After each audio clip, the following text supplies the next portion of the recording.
Writers, listen up. This movie is inspirational. Why? Because halfway through watching it, you'll have a sudden epiphany. You will say to yourself, wait a second, what I've written is at least this good, maybe better, actually definitely better. And yet, this script got turned into a multi-million-dollar movie. This is the starting salary. By who? Paramount Plus. That's right, Paramount plus some blind faith. The point is, if this script made it, what's stopping yours? Yeah! Yeah! So yeah, tell me this isn't the most inspirational thing you've heard all day. Now show don't tell, we've all heard it, right? And thankfully, we have this movie as a cautionary tale, so we don't have to make the same mistakes ourselves. In fact, let's turn it into a drinking game. Take a sip every time the movie tells instead of shows. First up, the protagonist gives us an emotional TED talk to her family about everything she's been through. Okay, fair enough. Then some lady called a proctor decides she needs to give us a rundown too. Alright, next, plot twist. A voiceover swap scene to explain things to us like parallel universes. That's a lot of telling.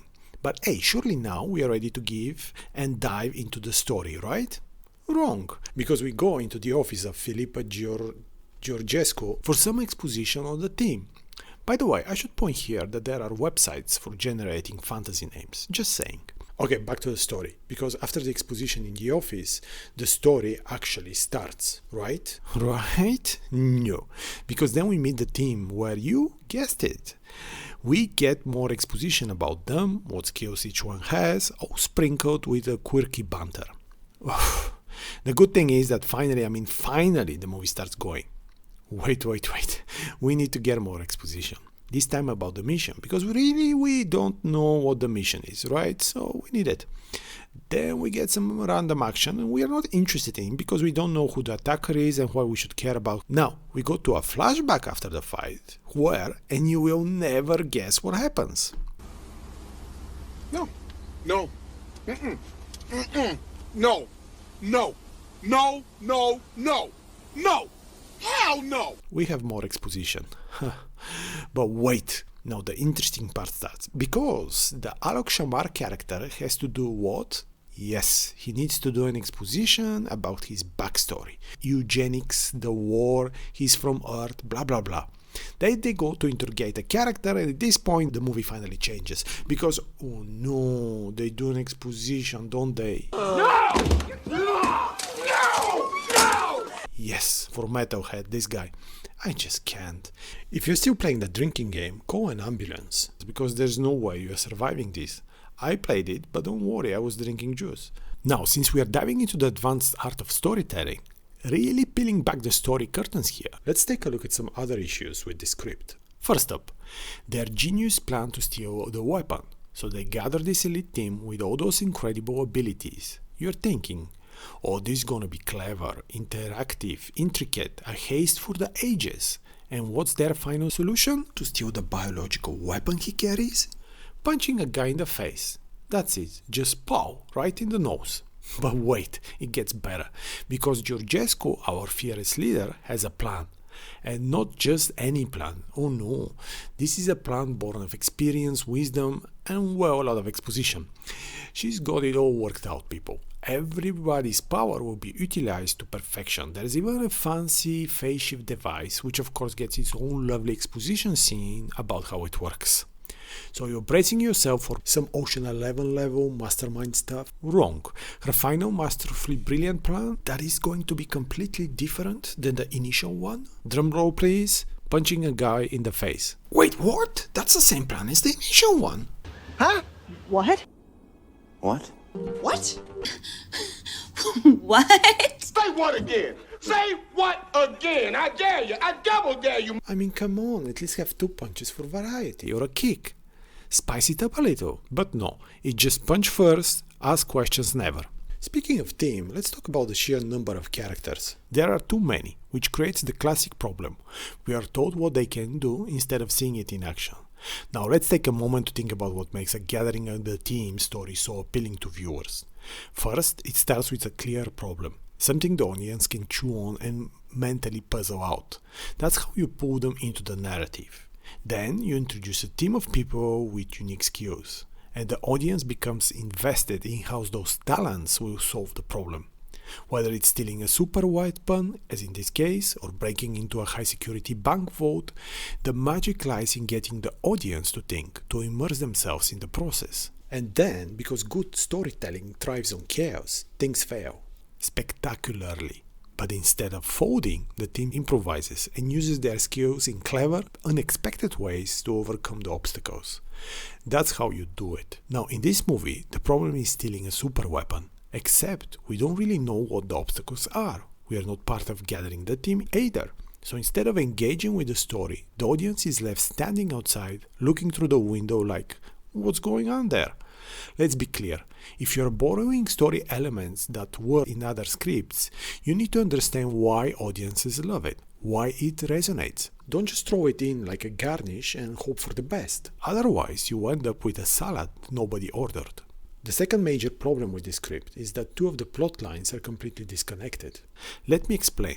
We start with a clear objective, retrieving a stolen super weapon. A mysterious figure has it, and we need to track them down in the quadrant outside Federation space. Sounds promising, right? This setup practically writes itself. Thrilling ship chases, intense investigations, visits to uncharted planets, and encounters with alien forces that the Federation has no sway over.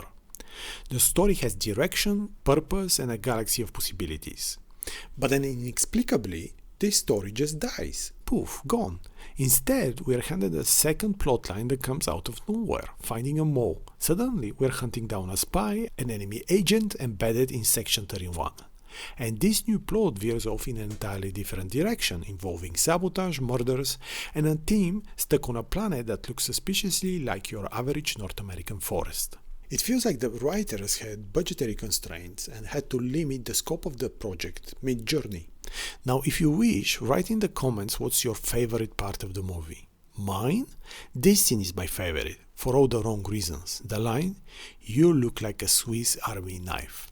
Now let's break this down. We're in a futuristic interstellar setting, and somehow Switzerland and their famous multi-tools have made it into casual dialogue.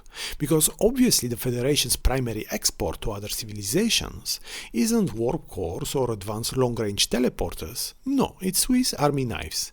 Finally, let's talk about the main character. And so her so-called redemption arc, which frankly falls flat. We never connect with her, never fully understand why she changes, and definitely don't buy into her love interest. The problem, I think, is right there at the start. Her story begins with her killing her family. That's a tough sell. I mean, redemption arcs are hard enough, but starting with that, it's like digging a hole before you build the ladder. Now, here's the thing. Her story might have worked better if it focused on her present self, a changed person, struggling to do the right thing in every situation, even as she battles those darker impulses lurking in her mind. Instead of showing us the worst thing she's ever done, her past could have been hinted at, just enough to intrigue us, letting the mystery simmer while we root for her attempts at morality. But no. We got a family murder opener, and from there it's an uphill battle that the script never quite wins. Some characters are flawed, this one has a flawed design. Now, if I had the power to save this script, I would break it down to its foundations and start fresh. First, we focus on the character, the team leader. Cast Michelle Yeoh. She's already a powerhouse. Let's give her a story worthy of her talent. Picture this. She's a former Starfleet captain, someone who stood for everything Starfleet believes in. She once made the ultimate decision, to fight and die defending a planet, embodying Starfleet's principles to the very end. Except, she didn't die. She lost her ship, her crew, everything but her life. Now she's a woman carrying the weight of survival thrust into command of Section 31, where rules are meant to be bent. And here's the kicker. She refuses. She's surrounded by operatives willing to cross every line, but she stands her ground, trying to navigate the moral grey areas without losing herself again. Her past, a constant shadow. Her guilt, a relentless companion. And every decision she makes puts her one step closer to redemption or falling apart entirely. She will represent the quiet strength and gravitas forged from the fires of experience and death. Forget juggling disconnected plot lines. Build a story around her leadership, her struggles, and the tension of holding onto Starfleet ideals in a place designed to crush them. Now that's a story I'd watch. So that's from me. See you next time. Now get out of here. Wait. Like and subscribe. Like and subs. What are you doing? What are you doing? That is the dislike button.